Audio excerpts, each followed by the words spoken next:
You're listening to No Plot, Only Lore, a podcast about games and the tables we play them at.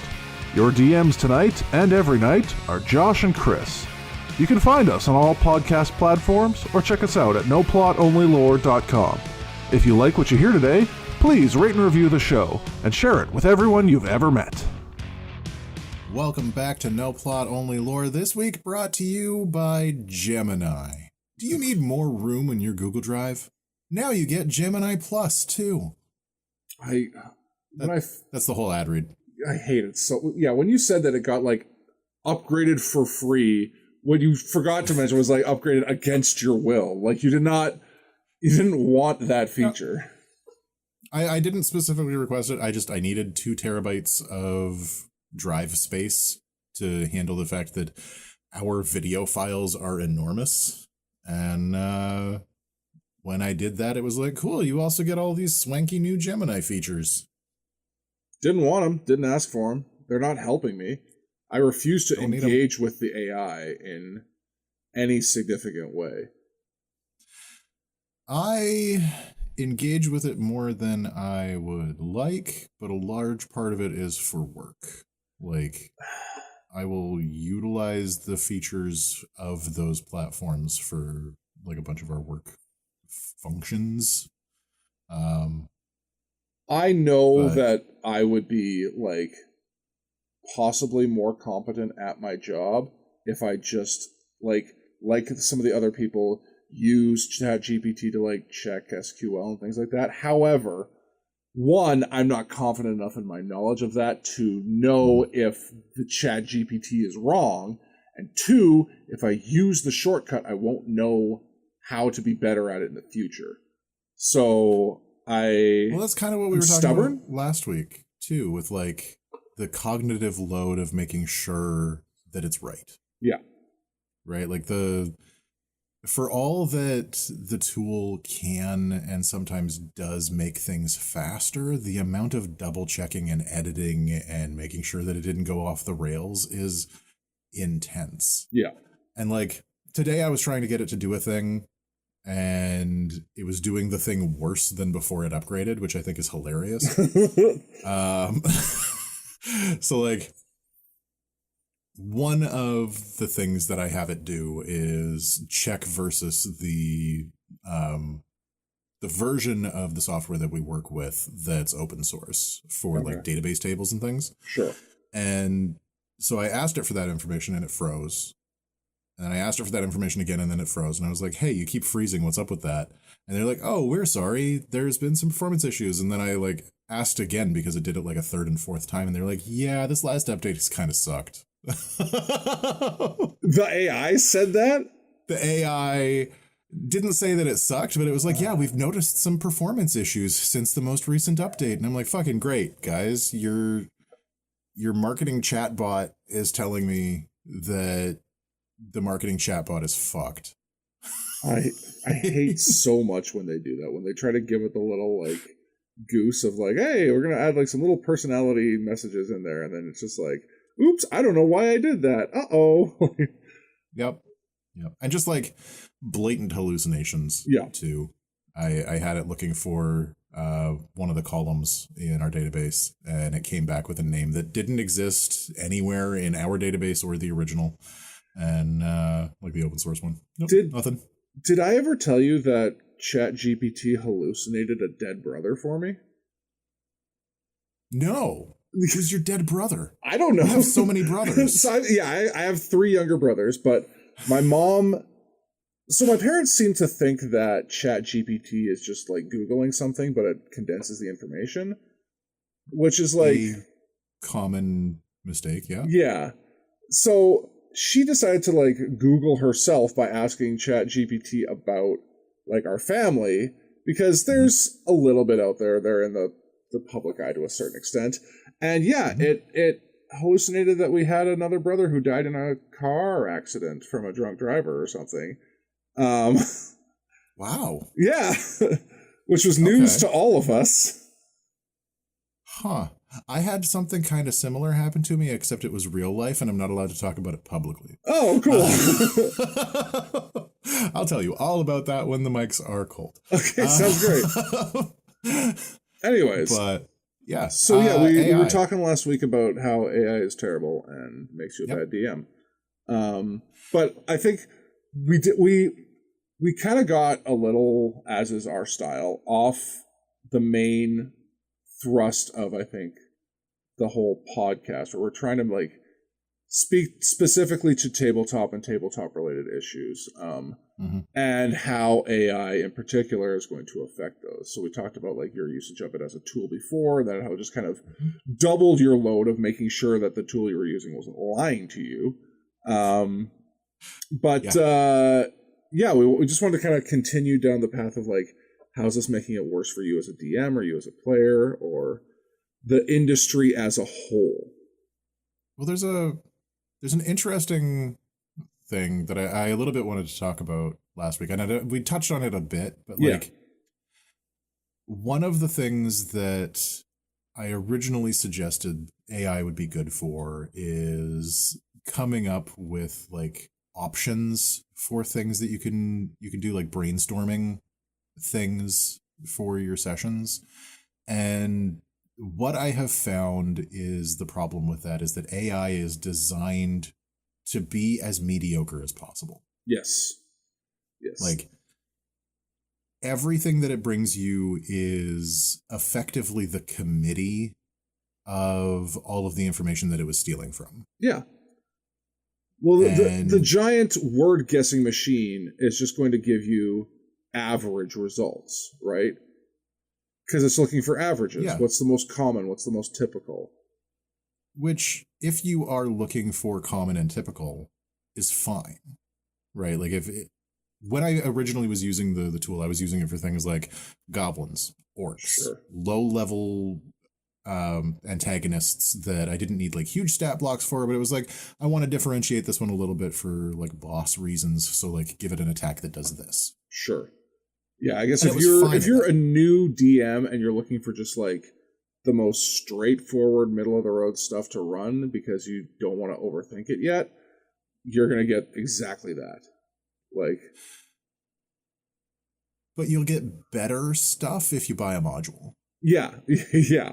Right? I guess every time I say that, there's the caveat of for free, right? But even then, the amount of stuff that's out there that is actually free because the creators are just like, hey, I believe in this community or this is my passion. Just take it. I mean, how much content did you generate last year for free because you just like RPGs and want the practice of writing them? 30 entire games. Yeah, exactly. And I bet you drank way less water than a data center. I mean, probably. I drank more Coca-Cola than a data center typically does. You probably drink more Coca-Cola than all of the data centers in history have. Yes, and almost as much Coca-Cola as the data centers are drinking water.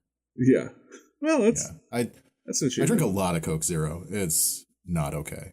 I'm properly pickled. They're going to exhume me and find like a mummy. I have the same problem with Diet Coke because I like aspartame. So I like aspartame. I just don't like I find that Coke Zero tastes not like Coke, but more like Coke. Yeah, and that's the thing I'm trying to avoid. Okay. I like the taste of Diet Coke specifically. Yeah. Well, that's why they had to put out Coke Zero. They originally tried to do Coke Zero as new Diet Coke, and people who liked Diet Coke were like, fuck you, get this out of my cup. Yeah. Because they like Diet Coke. Yeah. I'm not a Diet Coke person. I got the habit when I worked for Coke, so. Oh, okay. My favorite thing about Coke Zero is the fact that it tastes mostly like Coke, but it doesn't leave my teeth feeling funny. Yeah, that's fair. Yeah. Anyway. So, so I guess to put a name on the problem that we're talking about, it's the general internet phenomenon of enshittification. Yes, Cory Doctorow's famous enshittification of the internet. Yeah, and so AI is going to make shittier RPG content And then because there's a bunch of shitty RPG content out there for the AI to feed off of, it'll just continue to make it shitty and shittier. Well, it's this really awful self-fulfilling loop.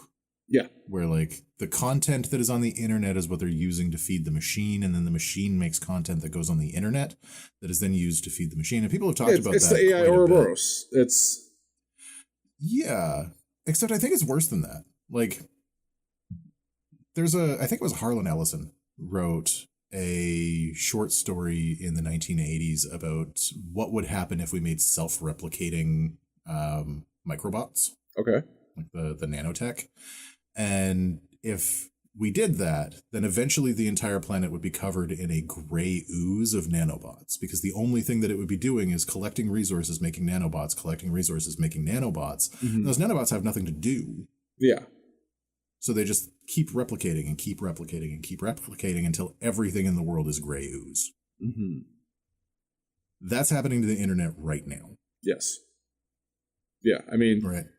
You can't, like, the internet is a content consumption ecosystem. It just wants you to watch or read a thing and then keep doing that over and over.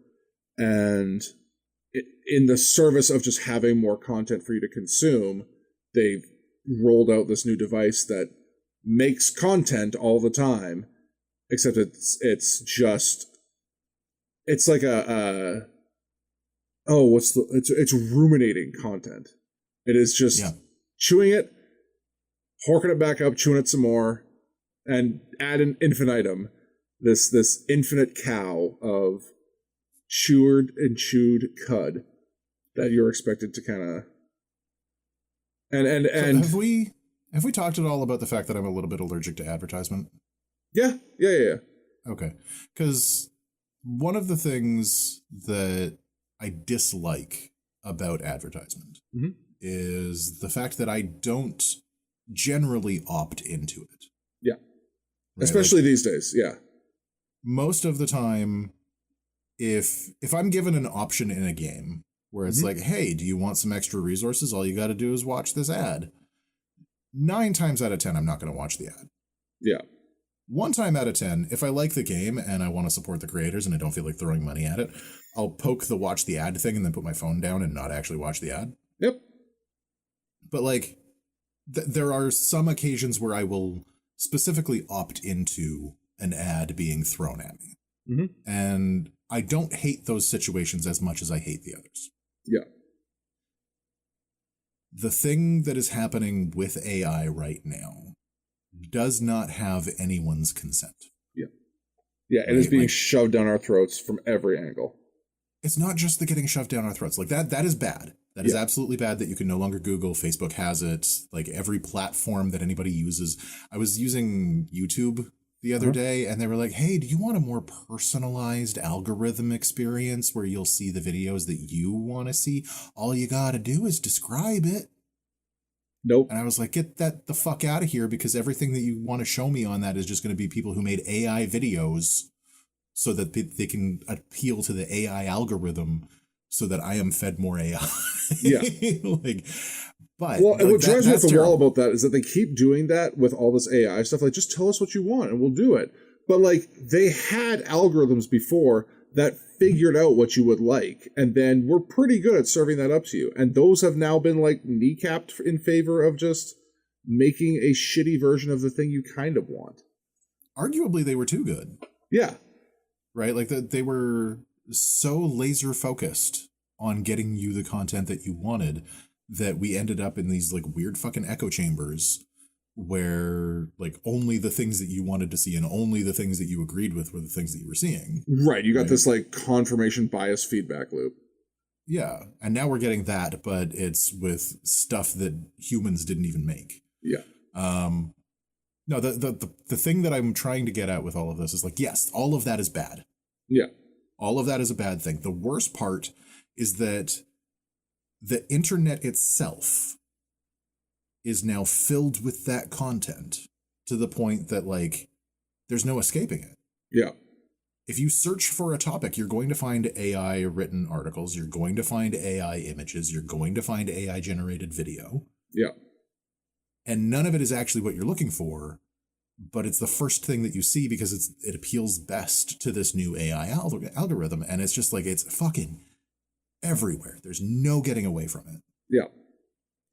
Yeah. If there's one thing that's been effective at getting me to disconnect from the internet more and more, it's the fact that the internet keeps trying to insist upon itself with AI. And I just vehemently oppose the dehumanization of the internet content. Like the internet that I grew up in and explored and was entranced by was so interesting because it was human and because it was like every weird foible of humanity and finding fucking degenerate.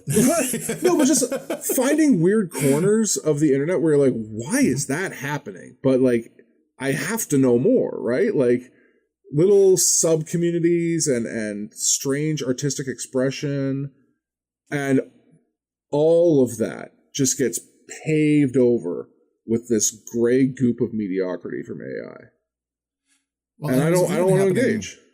It was even happening prior to AI, right? Like my biggest beef with Facebook for a long time has been that like the content that I'm seeing on Facebook isn't why I'm there. Right. I'm there to see what my friends are up to. I want to know what my people are doing and what my people are thinking and like how people are reacting to the like modern events in the world. And instead I'm getting fed a bunch of Minions memes. Right. And now I'm getting fed a bunch of AI. I shared a video with you today that I thought was kind of a weird use of a green screen. And you were like, bro, that's AI. And I was like, God damn it.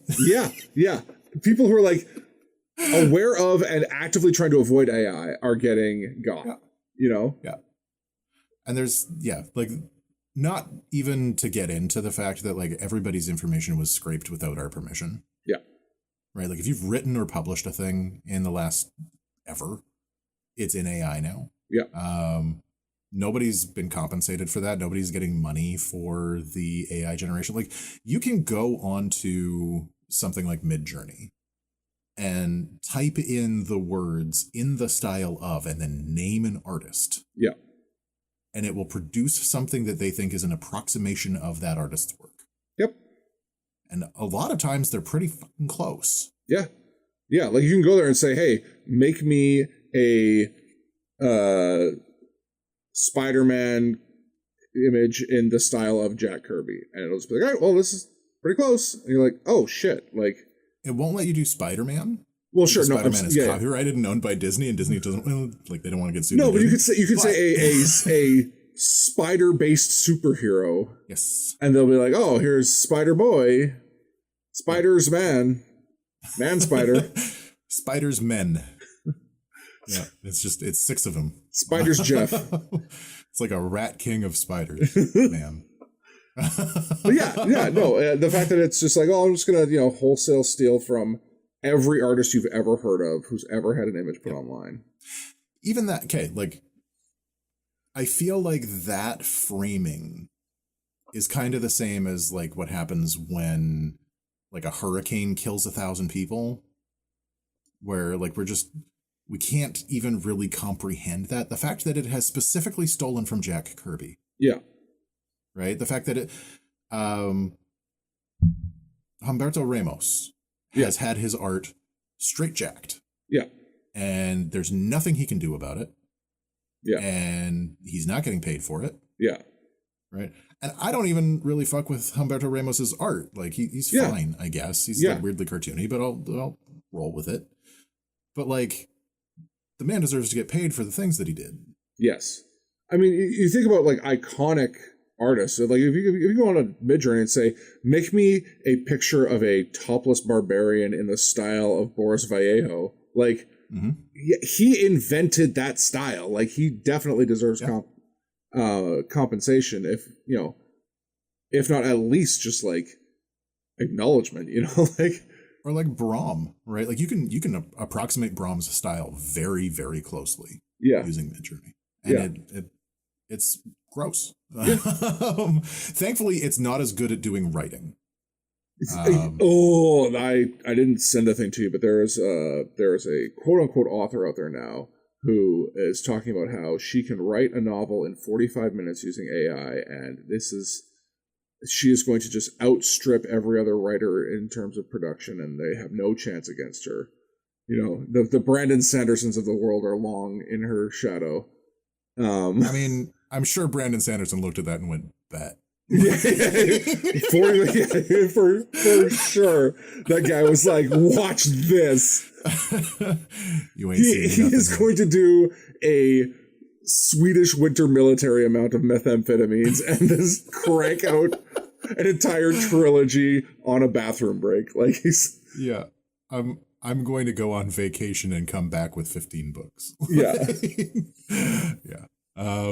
But no, yeah, like writing, I have to read one of them. I don't want to support her or pay her any money or anything, but I got to get my hands on it just to see what level of writing she's producing. It can't be anything more than like Cat in the Hat. Like I have tried to get AI to write in my style. Yeah.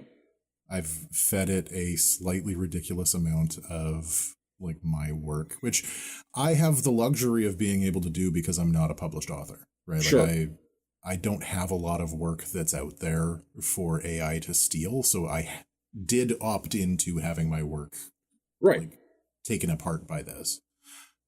So like admitting that is a privilege that I had, but giving it thousands and thousands and thousands of words of my work, right? Like 2 full terrible novels, a couple of screenplays, a bunch of like role-playing game material that I put together. It spit out something that was very middle of the road. Like it picked out a few words that made it sound a bit more like me because it's stuff that I use often.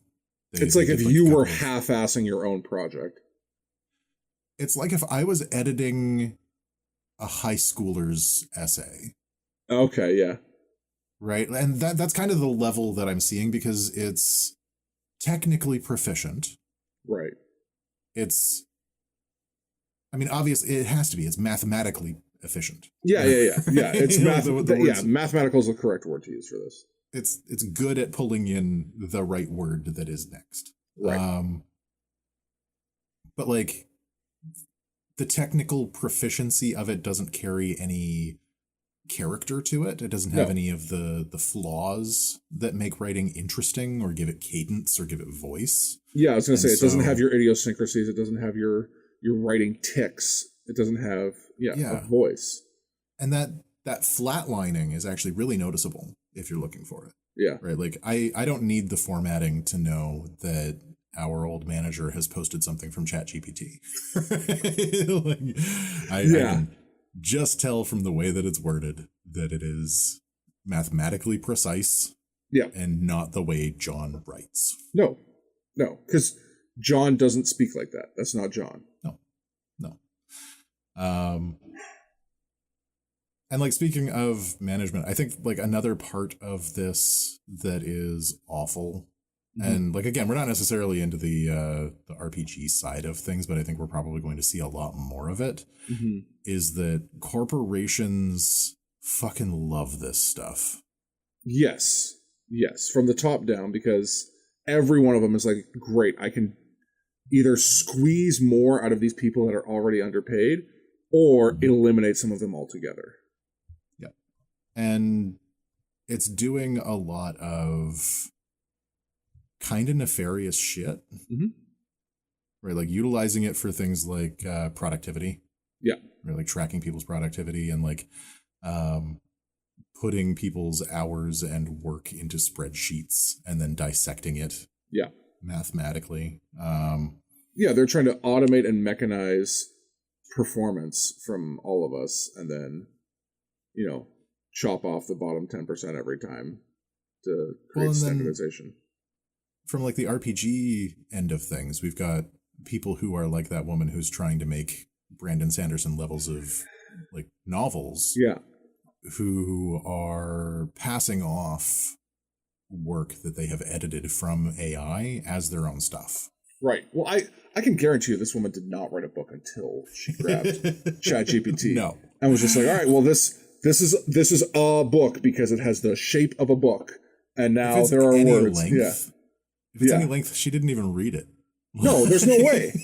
There's no way she churned out a book in, what did she say, like 45 minutes? Yeah. 35 minutes or something? Like, gross. Yeah. If it's any significant length of book, it will take you, what, a day to get through it? Yeah. So I know some speed readers who can like churn through books very, very quickly. Sure, but they're not enjoying them. No, they're just you might as well just light them on fire. Like it's yeah. It's very similar to just like listening to a podcast on like ×2 speed. Yes, yeah. I'm calling you out, Nathan.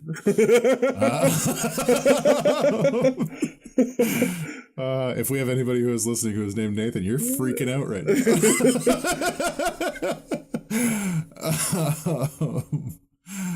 No, but like we've already seen AI writing in role-playing games. Like I've seen entire games that were developed by AI and they were soundly panned. Yeah. I don't think I've seen a community that is as anti-AI as the role-playing game community. Well, you know what? I will say the tabletop community in general, because we've already seen this leaking into certain areas that got called out and harshly. So we've had, you've seen role-playing games that were designed by AI. There was the controversy at Wizards over AI art, especially in the new Avatar set, where there was that like AI-generated toff that people lost their shit about. It's popped up already in wasn't there a D&D piece of art that got printed that was very AI looking? Also, I'll just say as a whole, the art from the 2024 core books looks borderline AI art. Well, and that's an interesting thing too, right? Where like we're at a point where it is hard to tell if the AI stole from you. Right. Because your stuff looks like AI now. Yeah. Right. Like I've actually seen a couple of artists who have struggled because their stuff, quote unquote, looks like AI, but they're the people that the AI stole from. Well, exactly. Yeah. I was going to say the other one that's been hit a lot is the like the YouTube lore communities, like especially for why do you say that? Just, okay, like every time we talk about YouTube lore, the first guy that I think of is that British dude who reads Reddit threads and laughs a lot. Okay, but that is not lore. That is just some guy feeding off of funnier people. Like that's him reading Tumblr and being like, well, it would be really funny if everyone heard about this, instead of like the 10 degenerates still left on Tumblr. But no, when I say lore communities, like so like from my hobbies and interests, the 40K lore community is borderline like a necessity in a lot of ways, because there's so much content out there that influences like the color and shape of the game, but there is no way to consume all of it in a reasonable way. So having people who repackage it in a way that you can, get those cool bits of information to add to your tabletop experience are really important. But they are fighting alongside of AI versions of what they do. Like for a long time, it was okay for a guy like Luton09 to sit there and just read from like the 40K wiki to condense like books or conflicts or things that happened in the history while like there was like some sort of art in the background, whatever. Now AI has stolen his voice. It's an AI voice and AI art that is also like inaccurate. Like the art that they make is not lore accurate, and so you just got like this double enshittification happening. And then under it, you've got somebody who reacted to it with a Minecraft parkour video, or the one, or the there's a video of them underneath, like not even reacting, just like staring at you, so it like counts as transformative. There was one that I saw that I thought was really funny. I might have sent it to you, but it was like when you're part of a friend group that's all like 6 foot plus, and it's like a 6'2" guy, a 6'4" guy, a 6'7" guy, and there's this like one dude who's just like a reactor in the bottom corner, and then the 4 huge guys come in and they grab that guy and pull him back, and it turns out he's not actually a reactor. He was just like positioned funny by the camera. Yeah, I've seen them do that a couple of times. It's very good when it's done well, but yes, now it's just getting done everywhere. Yeah, but like calling out that format, god damn, talking about the enshittification of the internet, just like the entire idea of a reactor who doesn't actually react to anything. They're just like mindlessly watching a thing and recording themselves mindlessly watching a thing. Well, who was the worst for it? Sniper Wolf. Sniper Wolf got like sued by like, it was like Jacksepticeye or something like that for just like stealing his content. Yeah, all sorts of content. Yeah. Yeah. There's one other spot. It's so we talked about like Wizards using Wizards, to their credit, was like, hey, that was a screw up on the artist part. We don't want this stuff anywhere. They're taking action. I have gotten copies of whole new games launching that are entirely AI art, and from what I can tell, it feels like the game itself was designed by AI. It just like took things from like One Piece and like Grand Archive and a couple of other things. It was like, okay, that's a card game. There is only one way that is okay. Mm. And that is if the point of the game is, or at least like a major theme of the game is about how shitty AI is. Right. Right, because then you reframe the idea of like all of the AI art in the thing, like being specifically and purposefully bad AI art. In your game, it becomes an artistic concept of like using the master's tools. Right. You're using the master's tools to critique the master. Right. I was going to say the one instance that I don't necessarily agree with it, but I could forgive, is if you were truly using the other villain of this podcast, Kickstarter, to get your new project off the ground, and you needed to use AI art as placeholder art until you had crowdfunded enough money to hire an artist. Even that comes with some danger, though, because like that whole kerfuffle with Expedition 33 getting like an award taken away from them because there was one AI asset that they forgot to take out. Yeah. That like some random person had added early on in the art process. Like, the fraught with danger. Well, and I can see the temptation being there, like once you've got the project on its way to funding, being like, hey, this is kind of good enough. Maybe I'll just save that money, and then you release with half-assed art. Or even just like, it's fine. It'll do. Yeah. Right? Like, and I feel like that is kind of the main thrust of AI in general. Yeah. Is, it's good enough. Yeah, it's definitely the good enough mechanism. But it really isn't. No, it's not. But it's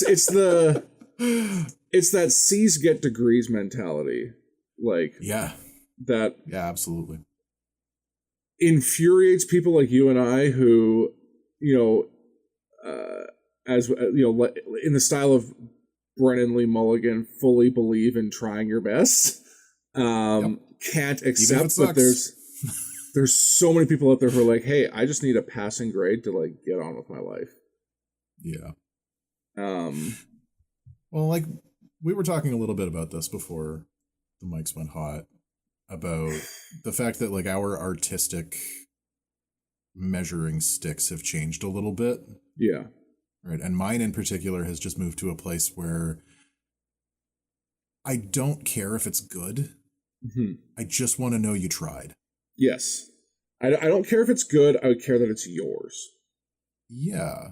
It's yours and you did the best that you could. Whatever that is. Yeah. Right? Like, as long as it's coming from a genuinely human place of striving, it's the best fucking art I've ever seen. 10 out of 10 points, no notes. I'm honestly, I don't even necessarily need to know that you strove. I just need to know that you did it. Even if you half-assed it, as long as it was like a genuine half-assery, like as long as it was produced by your own hand, even if it was a hand that was kind of, you know, pulled back from the table, disinterested, just getting through, at least you had to do it. You had to follow through with it. If somebody is going to tape a banana to the wall and call it art, the hands holding the tape should be human. Yeah. And I'm fine with your stupid banana. But it's your banana with your duct tape. I win. We've been arguing about this fucking banana for like 3 years. That's what broke me. Everything's art now as long as a human made it. I don't care. That's my new delineator. Did a human make it? It's art. We started this with me apologizing for being wrong about AI, but thank you very much, AI, for giving me the banana is art. Hey, thanks for making it all the way through this episode of No Plot, Only Lore. If you're looking for more, you can always find us at noplotonlylore.com and on all the very best podcast platforms. If you like what you heard today, please share, rate, and review the show to feed my never-ending need for attention and validation.